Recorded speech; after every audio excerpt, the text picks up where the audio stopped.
महाराज यांचा अत्यंत प्रसिद्ध आणि अत्यंत महत्वाचा देवाच्या नावाचा महिमा सांगणारा अभंग आहे. विठ्ठल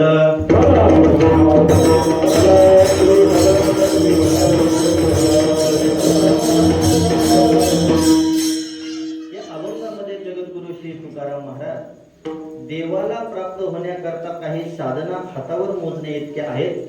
त्यापैकी बाकीच्या साधनांची व्यावृत्ती करून नाम साधनेला प्राधान्य देतात. बाकीच्या साधना ह्या अप्रगट आहे, मात्र देवाची नाम घेणं, देवाचं नाव घेणं ही साधना प्रगट पद्धतीची आहे. नामाचे चिंतन प्रगट त्याचा पसारा आहे.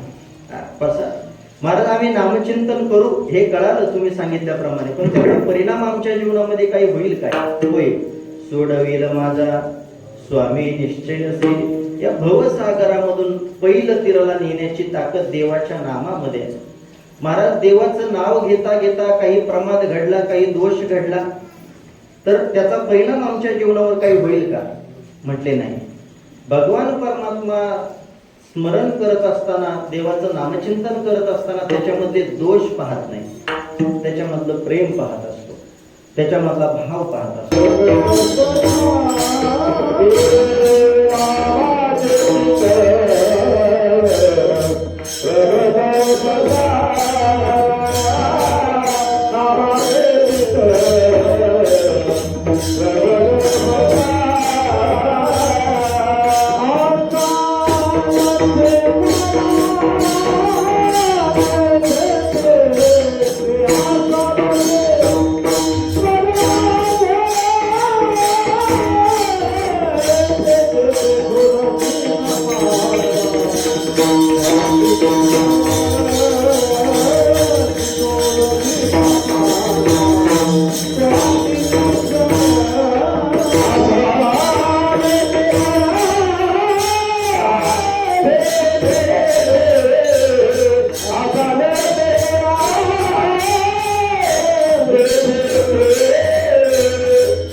चिंतन प्रगट पसारा असाल ते करा जेथे तेथे. जगद्गुरु श्री तुकाराम महाराज अभंगाच्या पहिल्या चरणामध्ये नामाच्या चिंतनाचा पसारा प्रगट आहे. तो कुठेही करता येतं महाराज. सकाळी उठल्या उठल्या जेवण करता येतं काय? हो नाही म्हणा, करता नाही येत आपल्याला. सकाळी उठल्या उठल्या चहा घेता येतो काय? आता पुणे मुंबई सारख्या ठिकाणी बेड टी आलाय. सकाळी उठल्या उठल्या चहा, पण तसं करता येत नाही. पण देवाच्या नामाची सुलभता अशी आहे, ते कोणत्याही ठिकाणी कधीही करता येईल. स्मशानभूमीमध्ये गेल्यानंतर जेवण करता येत नाही, पूजा चालत नाही तिथे, पण राम राम म्हणता येईल. ही सुलभता आहे. तुका म्हणे सोपे माझे सर्व मुनी शहाणा तो धनी येथे. गुरुवरे चंद्रशेखर महाराज देगलूकरांनी एक श्लोक सांगितला होता. पोयो नाम देवानाम मध्यान्नम मनुष्यानाम अपरान्नाम पितरांनाम सायान्नम भूत प्रेतादीनाम. नामचिंतनाचं महत्व प्रकट करत असताना महाराज बोलले, कोणत्या वेळामध्ये माणसाने काय करावं याच्या करता बंधन आहे, पण नामचिंतनाला कोणत्याच प्रकारचं बंधन नाही. 6 ते 9 उच्चारिता नाही काळवे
उच्चारिता नाही दोन्ही पक्ष पायी उद्धरते.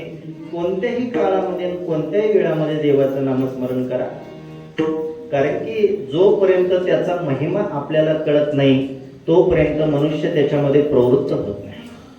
महिमा कळणं गरजेचं आहे. आमचे गुरुवर्य डॉक्टर नारायण महाराज जाधव यांच्याकडे कर्नाटकमधून एक व्यक्ती आला. त्याची पार्श्वभूमी अशी होती की तो व्यक्ती बिझनेसमॅन होता. तेलाचे पाऊच तयार करण्याची त्याची कंपनी.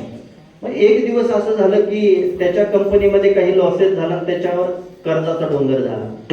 आईकडे गेला आणि आईला म्हटलं, आई चांगलं चाललं होतं आपलं, चांगले कोट्याधीश होतो आपण, पण आता कर्जाचा डोंगर झाला, काय करावं? त्या आईने त्याच्या हातामध्ये एक ग्रंथ दिला. ती म्हटले, हा ग्रंथ तू वाच, तुझ्या जीवनाचं कल्याण झाल्याशिवाय राहणार नाही. काय कोणत्या गोष्टीचा महिमा असतो बघा. मग त्याने ते वाचल्यानंतर त्याला जरा बरं वाटलं आणि विचारलं आईला, चांगलं लिहिले याच्यामध्ये, कोणता ग्रंथ आहे हा, कोणता ग्रंथ आहे असं म्हटल्यानंतर त्याच्या आईने उत्तर दिलं, याला ज्ञानेश्वरी असं म्हणतात. कर्नाटकमध्ये लिहिलेली ती, कर्नाटकी कानडी भाषेमध्ये लिहिलेली ती ज्ञानेश्वरी.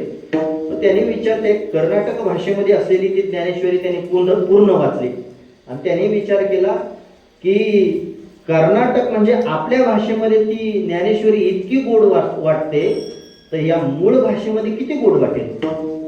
मग विचारलं, कोणी लिहिली? ज्ञानेश्वर महाराजांनी. कोणत्या भाषेत लिहिली? प्राकृत मराठी भाषेमध्ये लिहिली. कुठे राहतात? आळंदीमध्ये राहतात. त्याने सगळं सोडलं आणि आळंदीमध्ये आला. घडलेली घटना बरं का. आळंदीमध्ये आला आणि आळंदीमध्ये आल्यानंतर एका सदग्रस्ताने त्याला गुरुवर डॉक्टर नारायण महाराज जाधव यांची गाठ घालून दिली. गुरु डॉक्टर महाराज आजही आळंदीमध्ये आहेत. आणि आल्यानंतर त्यांनी सांगितलं की मला मराठी भाषेमध्ये ज्ञानेश्वरी वाचायचंय, असं काहीतरी करा. आता मराठी येण्याकरता काय करावं लागतं? आई पहिल्यापासून शिकावी लागेल त्याला. तो म्हटलं, मी आई शिकायला तयार आहे, पण मला काय करायचंय? मराठी भाषेमध्येच ज्ञानेश्वरी वाचायचं. त्याच्या अंतःकरणातला भाव इतका शुद्ध होता. गुरु डॉक्टर महाराजांनी त्याला एक उपाय सांगितला. म्हटले, एक काम कर. काय? ज्ञानोबरायांच्या मंदिरामध्ये आजान वृक्षाचं झाड आहे आणि त्या आजान वृक्षाच्या झाडाच्या खाली अनेक वारकरी ज्ञानेश्वरीचं पारायण करतात. तिथं जाऊन तू ज्ञानेश्वरीचं पारायण कर. तो व्यक्ती म्हटला, बाबा मला ज्ञानेश्वरी वाचता येत नाही ना, मग कसं पारायण करू मी? म्हटले, काय नाही, मराठीमध्ये ज्ञानेश्वरी घ्यायची, वाचता येत नाही ना तुला, मराठीमध्ये ज्ञानेश्वरी घ्यायची, ओळीवर बोट फिरवायचं, ती ओळ संपली की दुसऱ्या ओळीवर बोट फिरवायचं, एक अध्याय संपला, दुसरा अध्याय, तिसरा अध्याय, 18वा अध्याय संपला, एक ज्ञानेश्वरीचं पारायण, असे 108 ज्ञानेश्वरीचं पारायण तू करून ये. सांगायला मला आनंद वाटतो. त्याने 108 ज्ञानेश्वरीची पारायण जेव्हा तो करून गुरुवर डॉक्टर महाराजांकडे आला तेव्हा तो आस्खलित मराठी भाषा आस्खलित वाचून आला होता. ही ज्ञानोबरायांची असलेली कृपा आहे, हे ज्ञानेश्वरीची असलेली कृपा आहे. कोणत्याही गोष्टीचा महिमा माणसाला जोपर्यंत कळत नाही तोपर्यंत मनुष्य त्याच्यामध्ये प्रवृत्त होत नाही. भिन्नता आहे. आपल्या देशामध्ये एखाद्या गोष्टीचा महिमा असेल, परदेशामध्ये ती वेगळी असेल. आपल्या देशामध्ये जी स्विफ्ट गाडी आहे ना, तिची किंमत 8-10 लाख रुपये. मी कालच नेपाळवरून आलो, तिथं त्याची किंमत 40 लाख रुपये. खरं आहे. आपल्याकडे 12-15% त्याच्यावर टॅक्स आकारला जातो, तिकडे 177% टॅक्स. स्कॉर्पिओला 300% टॅक्स आहे. म्हणजे आपल्याकडे स्कॉर्पिओ समजा 40 लाखाला आहे टॉप मॉडेल, तर तिथं 1,20,00,000 स्कॉर्पिओ भेटते.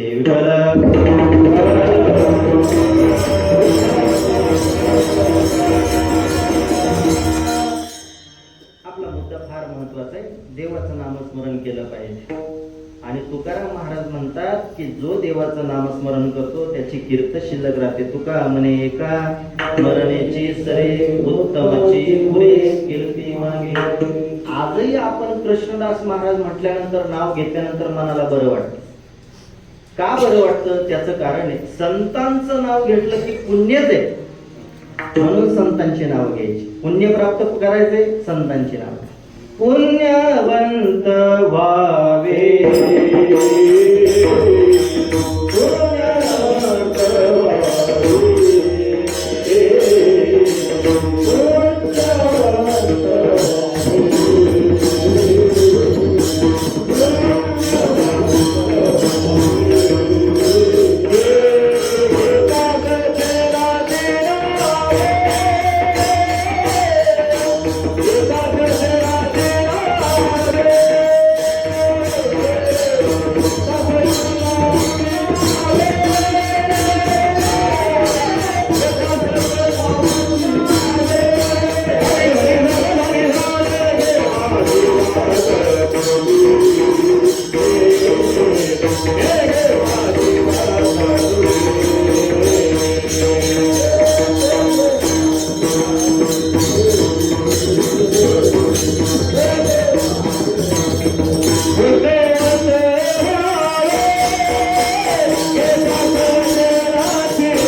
व्हावे, पुण्यवान व्हायचे, सज्जनांची नाव घ्या महाराज. हा.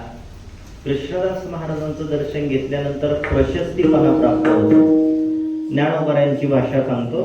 ज्ञानोबराय असं म्हणतात, संतांचं दर्शन घ्या, साधूचं दर्शन घ्या, एखाद्या महात्म्याचं दर्शन घ्या आणि प्रशस्तीपणा प्राप्त करून घ्या. एखाद्या साधूच्या दर्शनाने जर अंतकरणाला समाधान प्राप्त होत असेल तर समजून घ्यावं ते ओरिजिनल साधू आहे. का संभ्रमाची आयती स्नेह जैसा ये व्यक्ती, का दर्शनाची प्रशस्ती पुण्यपुरुष. पूर्वीच्या काळामध्ये लोक पंढरपूरला वारीला गेले. म्हातारे वारकरी 40-40 तास उभं राहणं शक्य नसायचं. मग त्यातलाच एक ज्येष्ठ वारकरी पुढे यायचा आणि सांगायचा, पांडुरंगाचं दर्शन घ्यायचं तुम्हाला, घ्यायचं. ते वारकरी म्हणायचे, लाईनीला लागायची गरज नाही ना. नाही गरज, चला पांडुरंगाच्या दर्शनाने जो आनंद मिळतो तोच आनंद मी तुम्हाला देतो, चला माझ्या मागे. मग तो ज्येष्ठ वारकरी पुढे आणि बाकीचे वारकरी त्याच्या पाठीमागे. पंढरपूरच्या प्रदक्षिणा रोडला सद्गुरु जोग महाराज वारकरी शिक्षण संस्थेमध्ये तो ज्येष्ठ वारकरी त्या वारकऱ्यांना घेऊन यायचा आणि समोर एक व्यक्ती बसलेले, महात्मा बसलेला, आणि तो ज्येष्ठ वारकरी त्या वारकऱ्यांना सांगायचा, पांडुरंगाच्या दर्शनाने जी शांती मिळते, पांडुरंगाच्या दर्शनाने जे समाधान मिळतं तेच समाधान या महात्म्याच्या दर्शनाने मिळतं, घ्या दर्शन. लोक म्हणायचे, महाराज आम्ही दर्शन घेतो पण यांचं नाव सांगाल की नाही, नाव सांगाल की नाही. सांगतो म्हणायचे. काय यांचं नाव सांगा. तेव्हा तो ज्येष्ठ वारकरी अभिमानाने सांगायचा, यांच्या दर्शनाने तुम्हाला आनंद मिळतो, यांचं नाव आहे मामासाहेब दांडेकर. यांना मामासाहेब दांडेकर असं म्हणतात. काय पूर्वीच्या काळातली लोक वाघासारखी लोक होऊन गेली महाराज. आपल्या उभ्या आयुष्यामध्ये साधना करणारी लोक होऊन गेली. गुरुवारी कोंडाजी बाबा डेरे यांनी आपल्या जीवनामध्ये काहीतरी साधना घडावी म्हणून शेजारच्या डोंगरावर गेले आणि देवाची प्राप्ती व्हावी याच्याकरता आराधना सुरुवात केली. तशी कृष्णदास महाराजांनी सुद्धा गुहेमध्ये जावं आणि नामस्मरण करावं. ही आपल्या जीवनातली साधना आहे. माणसाने मरेपर्यंत, जोपर्यंत आपल्याला कळतंय बाबा आता संसारातलं मिथ्यात्व कळालं, तर माणसाने कुठेतरी थांबलं पाहिजे.